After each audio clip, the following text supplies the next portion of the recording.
एक जंगल में एक कौवा खाने की तलाश में भटक रहा था और उसे खाने के लिए कुछ भी नजर नहीं आ रहा था। उसे एक छोटा कबूतर का बच्चा एक सेब के साथ दिखाई पड़ा तो उसके मुंह में पानी आ गया और वो उसकी तरफ बढ़ा। उसी वक्त उस बच्चे की माँ टेबल पड़ी। कबूतर की माँ ने कौवे के सर पर डंडा दे मारा और अपने बच्चे को लेकर वहां से चली गई। कौवे का चेहरा देखने लायक था। कौवा आगे बढ़ गया लेकिन वहां पर उसके सामने एक जंगली गिद्ध आ गया और वो वहां पर अपनी जान बचाने के लिए भागने लगा और गिद्ध पीछा करने लगा। वो दोनों भाग रहे थे। गिद्ध कौवे को पकड़ नहीं पा रहा था। भागते हुए कौवे के सामने एक झाड़ी आई और झाड़ी के पीछे कुआं था। कौवा उस कुएं में गिर गया जिससे उसकी जान गिद्ध से तो बच गई लेकिन वो कुएं में फंस गया। आगे बढ़ने से पहले आपको सिर्फ एक छोटा सा कांटा चुभ जाए तो दर्द होता है, लेकिन वो बाप ही है जो रोजाना अंगारों पर चलकर आपके लिए 2 वक्त की रोटी का इंतज़ाम करता है। तो उस प्यारे से पापा के लिए एक लाइक और एक सब्सक्राइब ज़रूर कर देना। साथ ही अपने प्यारे से पापा के लिए ये वाला इमोजी ज़रूर सेंड कर देना। हे ऊपर वाले, आपने गिद्ध से तो मेरी जान बचा ली, लेकिन इस कुएं में क्या करूं, कैसे निकलूं? लगता है कोई आ रहा है। कौन है भाई? अपना मुखड़ा तो दिखाओ। कुएं के पास से एक टुनटुनी नाम की मासूम चिड़िया आ गई थी। कौवे की बात सुनकर चौंक गई। उसे समझ में नहीं आया कि आवाज़ कहाँ से आ रही है। अरे, ये आवाज़ कहाँ से आ रही है? कहीं ये आसमान से आने वाली आकाशवाणी तो नहीं?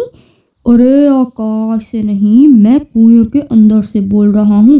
जरा आगे आकर अंदर झांको। टुनटुनी चिड़िया ने जब कुएं में देखा तो कौवा उसे कुएं के अंदर से पानी में पड़ा हुआ दिखाई पड़ा। अरे कौवे राजा, यहाँ क्या कर रहे हो? चालाक कौवे ने अपने दिमाग का घोड़ा दौड़ाया और बोला, अरे यार, दोहरा फायदा उठा रहा हूँ, गौते लगा रहा हूँ, मीठा पानी पी रहा हूँ और पानी में ही तैरने का मौका भी मिल गया।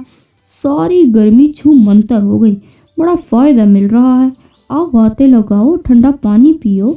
मैं तो यहाँ अकेला फायदा उठा रहा हूँ, लेकिन एक से भले 2 होते हैं। कौवे की चालाकी से भरी बातें असर कर गईं और टुनटुनी चिड़िया के मन में कुएं में जाने की इच्छा जाग गई। फिर क्या था, उसने आगे पीछे कुछ न देखा और कुएं में झट से छलांग लगा दी। टुनटुनी चिड़िया ने कुएं से पानी पिया और गोता भी लगाया। उसका मन अब कुएं से बाहर आने को होने लगा। अरे कौवे राजा, अब तो बाहर जाना चाहिए।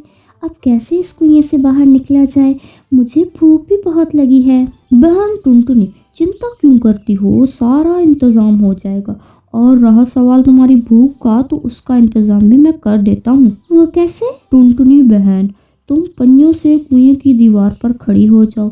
मैं तुम्हारे ऊपर खड़ा होकर अपने पर सुखा लूँगा और कुएं से बाहर निकल जाऊँगा और तुम्हारे लिए ताज़े ताज़े फल लेकर आऊँगा और तुम्हें घर से एक सीढ़ी लाकर कुएं से बाहर निकालूंगा। बाहर निकलकर हम अपनी दोस्ती को और बढ़ाएंगे, मौज मस्ती और भूख मिटाएंगे। ये तो बड़ा अच्छा विचार है।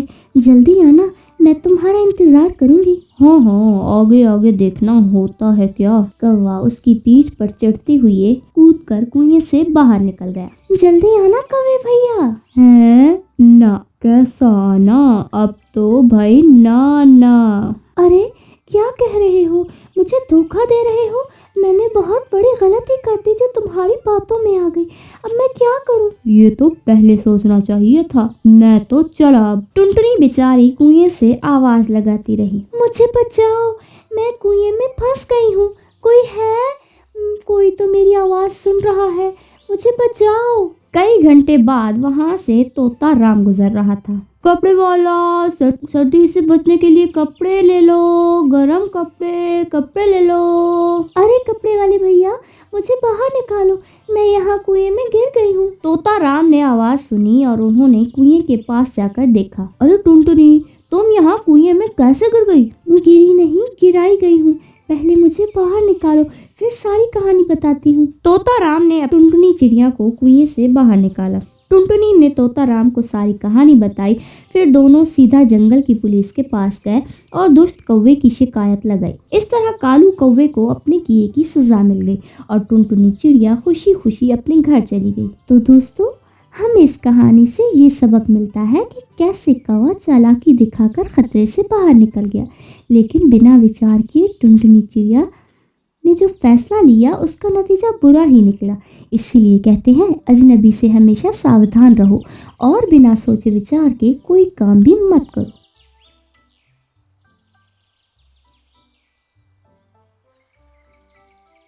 बहुत समय पहले एक जंगल में कालू कौवा रहा करता था।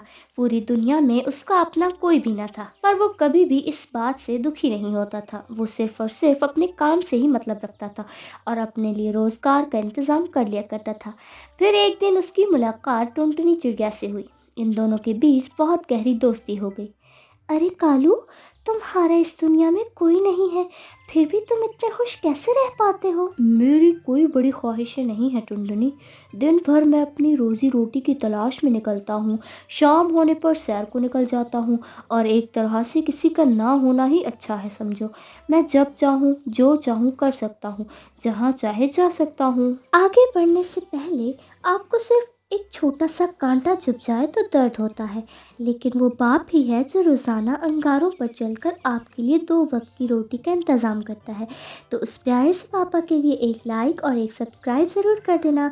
साथ ही अपने प्यारे से पापा के लिए ये वाला इमोजी ज़रूर सेंड कर देना। हाँ, पर मुझे लगता है अगर किसी का साथ हो तो अपनी खुशियाँ दुगनी हो जाती हैं। मुझे ऐसा नहीं लगता। वैसे कालू, मुझे भी ऐसा नहीं लगता। कालू, क्यों ना हम दोनों शादी कर लें? दरअसल तुम भी मुझे अच्छी लगती हो टुनटुनी, पर मैंने कभी शादी के बारे में नहीं सोचा।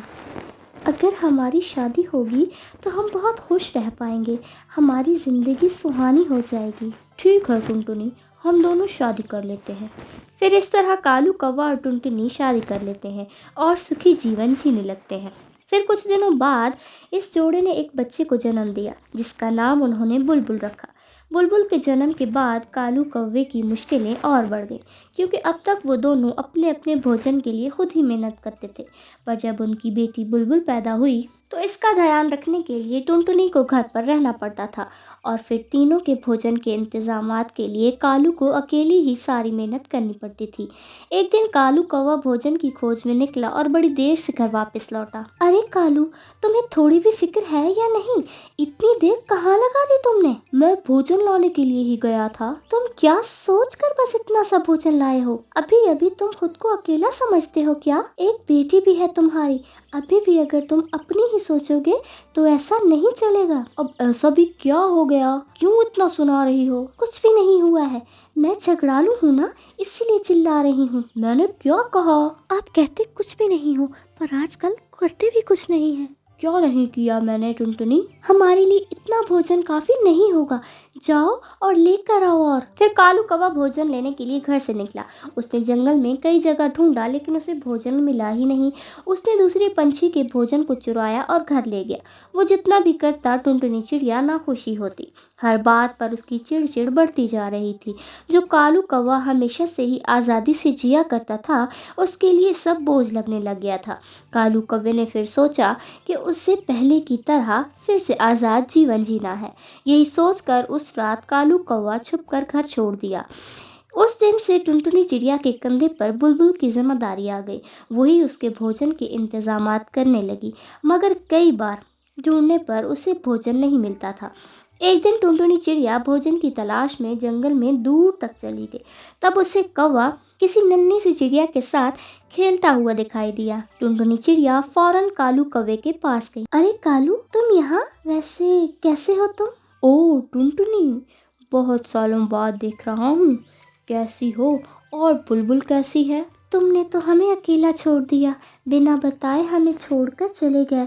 उस दिन से हमने कितनी ही मुश्किलों का सामना किया, ये तो बस हम ही जानते हैं।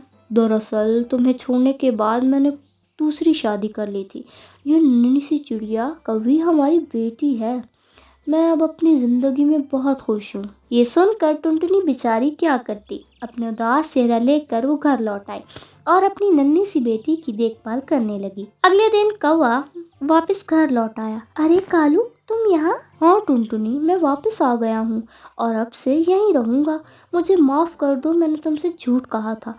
मैंने शादी कर ली है, लेकिन मैंने शादी नहीं की। बस तुम्हारे रोज़-रोज़ के झगड़ों से तंग आकर मैंने घर छोड़ दिया था।